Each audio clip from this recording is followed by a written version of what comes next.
What's going on, guys? Hopefully everyone's having a great start to the hard water season. You know, it's almost the second week here in January, and we're out in the garage doing a very important equipment upgrade. And maybe you've seen my videos in the past, but I have ran a Helix 5 Generation 1 on the side of the snowmobile here. Got the transducer at the ready, usually ripped a hole right next to the snowmobile on the hunt, you know, for all the active schools here on the Lake Winnebago system.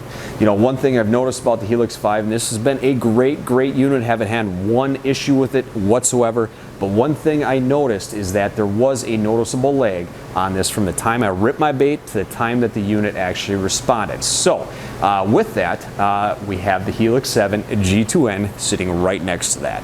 Now fast forward 4 years later, and we've had a ton of you know, software and hardware upgrades, you know, and advancements in the Humminbird you know, sonar and you know, unit area.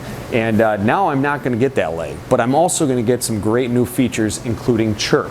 Now, as you guys notice here, this is the open water model. I'm going to be running this with the tin can, Grandpa's old tin can that's out there next to the garage come springtime. So it's going to be a multi-purpose unit, not only on the snowmobile, but also on the tin can. So I needed that transducer in the box there. So I went and picked up the 1521 that has the chirp capabilities, which is going to be, you know, phenomenal. It's going to give us that better target separation, that more refined response that sometimes means, you know, a hooked fish or a lost fish. And we're going to get that here in this unit. So I cannot wait to get this unboxed. We're going to get it mounted, show you guys some features. And so let's move on over to the table here and get the Helix 7 box ripped apart. Oh man, I have been waiting to open this baby.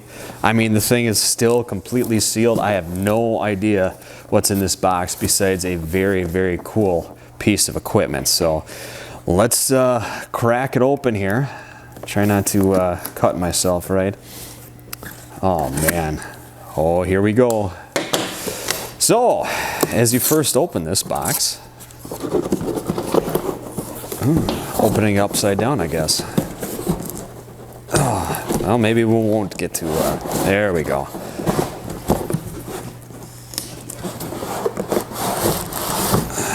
There she is. That is what we've got. So, obviously, we've got the control head here. Very nice unit.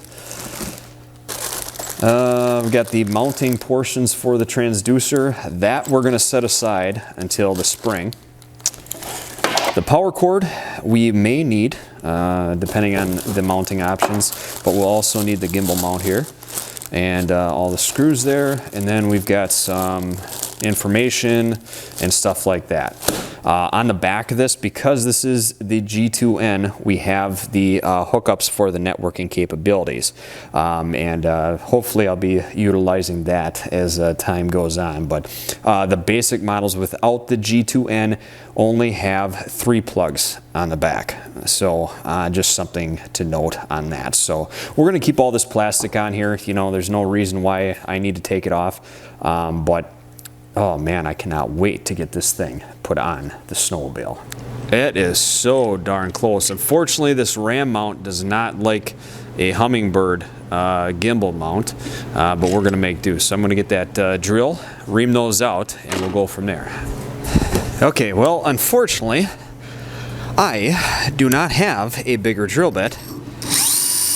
Well, I do, but not of the size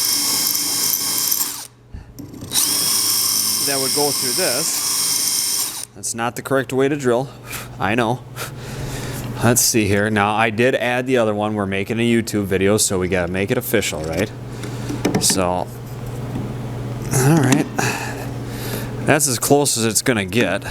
It's always fun making a project in your garage, especially when you don't have the right tools. Some interesting creations and some interesting ideas can always come out of it. Just like this one.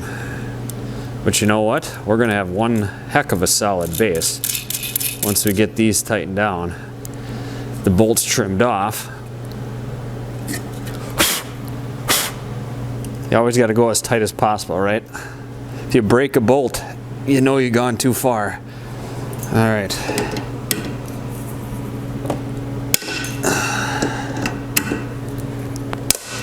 But now that is locked and loaded, baby. Ha ha ha, yes. Let's get the unit on there, get it powered in. Slide this baby right on in here, hopefully. Fingers crossed. All right, I'll tighten that down so I don't drop the brand new unit, right? She is restarting right here. And again, this is with the old transducer still, so I mean, it will still work without the non-chirp, the 1521, but just for argument's sake here, we're going to be doing this, try to, you know, make this video as quick as possible. So, all right, let's see that flasher. Oh, baby, look at that.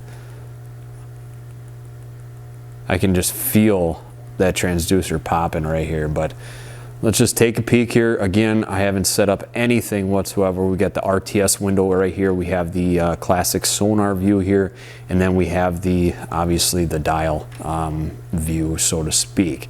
Now that is awesome. Oh, that is even better. Looks like I gotta charge up the Snowmobile battery.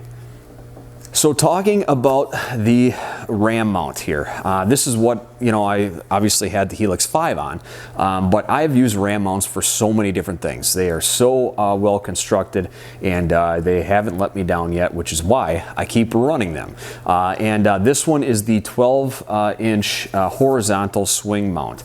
It's for GPS plotters, fish finders, obviously, you know, a bunch of different things like that. And there's 3 pivot points on here that secure through these big knobs. Now, as you turn these, you can get the, you know, movement, as I'm sure you guys already saw, but I literally have this tucked up really tight against the windshield here. This one pivots, and obviously this one pivots. I have found out so far through my adventures and, you know, how I fish, that I like this mounted right here, because when this is mounted right here, I have enough room for the you know, steering and everything like that, but yet it's in a perfect angle that it's not limiting, you know, my vision by any means out here, and it's literally right at eye level, you know, just like the windshield here. So you know, just a great you know, mount here, the 12-inch horizontal swing arms. So now let's pop the top, so to speak, on the hood and take a peek on how I have the power options mounted for this. All right, so if I pull this plug out, this is the power cord right here. This power cord literally loops right around there, but I have some quick disconnects in there, and that is for a special purpose, because if I want to take this unit mobile, I can quickly unplug those and plug them into another power cord setup that I have on a portable battery. So this power cord actually runs down through the hood here and hooks up to the actual Snowmobile battery. Now that, in years past, worked out fine for my Helix 5. However, this Helix 7 is probably going to suck some more juice, so I might be running a you know, a satellite battery on the back side of the sled here. So if I have to run some extra power and extra battery and stuff, what I'll do is I'll run the power cords right around the outside of the hood here, and I'll run it down the body contours right up in here. And this is probably going to be the best optimal position for a satellite battery. And I'll put a couple eyelets here, one there, and a couple here. And I'll run 2 bungee cords over the top of the battery. It's probably going to be a tall battery here, but a couple bungee cords over the top and 1 around the outside. I'll put some foam down here to help with any bumps, so it's not sitting on this metal. And I think that will be my best option. However, I don't even know if we'll be needing it, so time will tell on that. And of course, the last thing that I need to add is the little sock that holds that transducer here. And you know, I mean, honestly, years past, this little thing has worked out great. Again, I don't use that float. You probably should, so you're not pulling out the cords and stuff on here. But, you know, as I said in the past, you know, I am so excited to be able to, you know, upgrade to the Helix 7 G2N for this, you know, ice season and stuff. But we got to hurry up and wait for some ice, and I cannot, I'm gonna have to go on a trip or something, because I want some stable and you know, smooth sailing ice, and we certainly do not have that on the Winnebago system. You can guarantee that when we do, I will be out on the sled running the Helix 7 and giving you guys a full review. So make sure you hit that subscribe button. If you guys have one of these, you know, add a comment down below, let me know what you think of it, you know, because I'm literally in the hurry up and wait game here now. So I guess that's gonna do it for me, guys. So until next time, tight lines, stay dry.